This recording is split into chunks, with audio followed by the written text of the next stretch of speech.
Oh, hey, guys, Aunt Mary Pat here. Hope you're doing good. So I'm just settling myself into bed after a long friggin' day at work, and you know what I thought? I might as well read a kid's book to all you young people out there to get you to sleep and help you to relax after your long day. I know it's tough being a young person these days, not like we used to be when me and Cheyenne was growing up. But I'm gonna read you a nighttime story called "A Bad Case of the Stripes" by David Shannon, and has a good message. I'm going to read it to you all. Make sure you pay attention, kids. All right, here we go.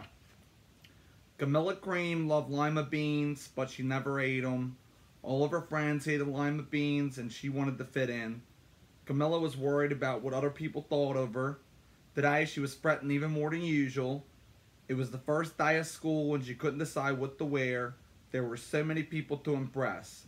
She tried on 42 friggin' outfits. 42 outfits. But none seemed quite right. She put on a pretty red dress and looked in the mirror, and then she screamed. Her mother ran into the room and she screamed too. "Oh my heavens," she cried. "You're completely covered with stripes." This was certainly true. Camilla was stripped from head to toe. She looked like a rainbow. Mrs. Cream felt Camilla's forehead. "Do you feel all right?" she asked. "I feel fine," Camilla answered. "But just look at me." "You get back in the bed this instant," her mother ordered. "You're not going to school today."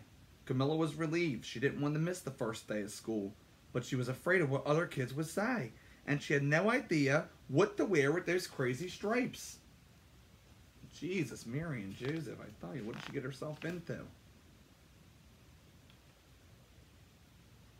That afternoon, Dr. Bumble came to examine Camilla. "Most extraordinary," he exclaimed. "I never seen anything like it. Are you having any coughing, sneezing, running nose, aches, pains, chills, hot flashes?" "I'm having hot flashes." "Dizziness, drowsiness, shortness of breath, or uncontrolled twitching?" "No," Camilla told him. "I feel fine." "Well then," Dr. Bumble said, turning to Mrs. Cream, "I don't see any reason why she shouldn't go to school tomorrow.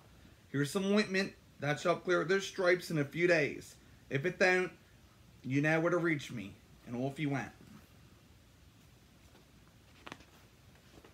The next day was a disaster. Everyone at school laughed at Camilla. They called her Camilla Crayon and Night of the Living Lollipop. That's mean. She tried her best to act as if everything were normal, but when she went to say the Pledge of Allegiance, her stripes turned red, white, and blue, and she broke out in stars. The other kids thought this was great. One yelled out, "Let's see some purple polka dots." Sure enough, Camilla turned all purple polka dotty. Someone else shouted, "Checkerboard," and saw a pattern of squares covered her skin.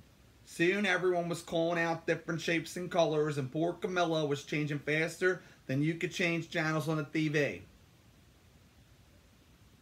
I know my Larry likes to change the TV channels a lot. Every freaking commercial break. That night, Mrs. Arms, the school principal, called. "I'm sorry, Mrs. Cream," she said. "I'm going to have to ask you to keep Camilla home from school. She's just too much of a friggin' distraction. And I've been getting calls from all the other parents. They're afraid those stripes may be contagious." Camilla was so embarrassed.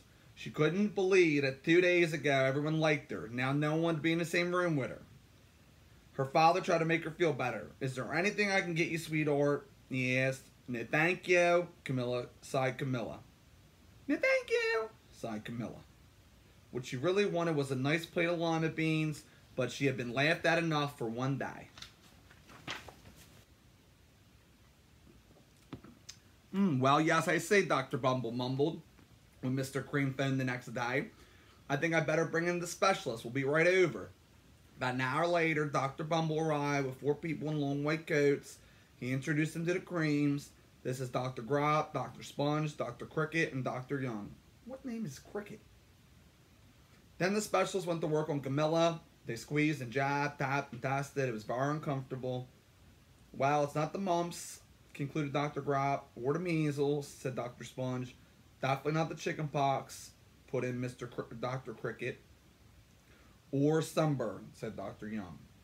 "Try these," said the specialist. They each handed her, pardon me, a bottle filled with different colored pills. Take one of each before bed, said Dr. Gropp. Then they followed out the front door, followed by Dr. Bumble. That night, Camilla took her medicine. It was awful.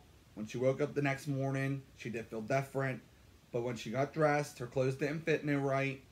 She looked in the mirror, and there, staring back at her, was a giant multicolored pill with her face on it.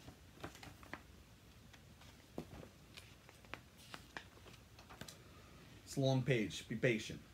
Dr. Bumble rushed over as fast as Mrs. Cream called, but this time, instead of the specialists, he brought the experts. Dr. Gord and Mr. Mellon were the finest scientific minds in the land. Once again, Camilla was poked and prodded, looked at and listened to.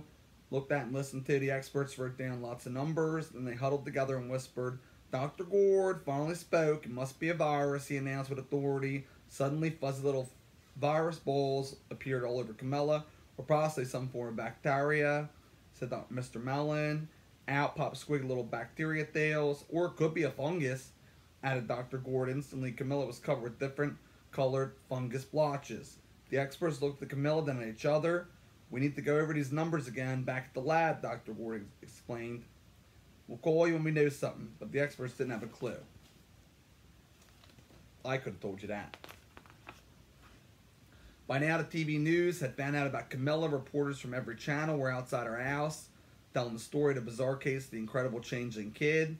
Soon, a huge crowd was cramped outside her front lawn.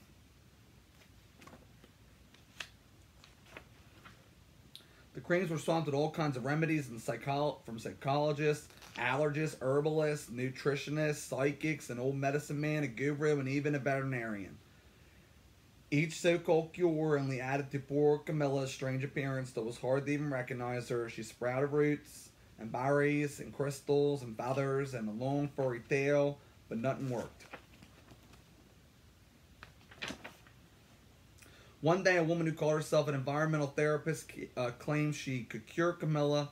Close your eyes, she said, breathe deeply, and become one with your room. I wish I hadn't said that, Camilla groaned. Slowly, she started to melt into the walls of her room. Her bed became her mouth, her nose was a dresser, and 2 paintings were her eyes. The therapist screamed and ran from the house. What are we going to do? Cried Mrs. Cream. It's just getting worse and worse. She began to sob. At that moment, Mr. Cream heard a quiet little knock at the front door. He opened it, and there stood an old woman who was just as plump and sweet as a strawberry. Excuse me, she said brightly, but I think I can help. She went into Camilla's room and looked around. My goodness, she said with a shake of head. What we have here is a bad case of the stripes, one of the worst I've ever seen. She pulled a container of small green beans from her bag. Here, she said, these might do the trick. Are these magic beans? Asked Mrs. Cream. Oh my no, replied the kind old woman. There's no such thing. These are just plain old lima beans. I bet you like some, wouldn't you? She asked Camilla. Camilla wanted a big, heaping plate of lima beans more than anything, but she was afraid to admit it. Yuck, she said. No one likes lima beans, especially me. Oh dear, the old woman said sadly. I guess I was wrong about you. She put the lima beans back in her bag and started towards the door. Camilla watched the old woman walk away. Those beans would taste so good. And being laughed at for eating them was nothing compared to what she was going through. She finally couldn't stand it. Wait, she cried. The truth is, I really love lima beans. Oh, I thought so, the old woman said with a smile. She took a handful of beans and popped them in Camilla's mouth. Said Camilla. Suddenly, the branches, feathers, and squiggly tails began to disappear. Then the whole room swirled around. When it stopped, there stood Camilla, and everything was back to normal. I'm cured, she shouted. Yes, said the old woman. I knew the real you was in there somewhere. She patted Camilla on the head and then went outside and vanished into the crowd. Afterward, Camilla wasn't quite the same. Some of the kids at school said she was weird, but she didn't care a bit. She ate all the lima beans she wanted and never even had a touch of the stripes again. So kids, the moral of the story is be yourself. Don't let no one tell you that you're different or wrong for liking what you like. Be you, and then you won't get all weird and stripy and branchy like Camilla did. All right, hon. Take care. Bye-bye now.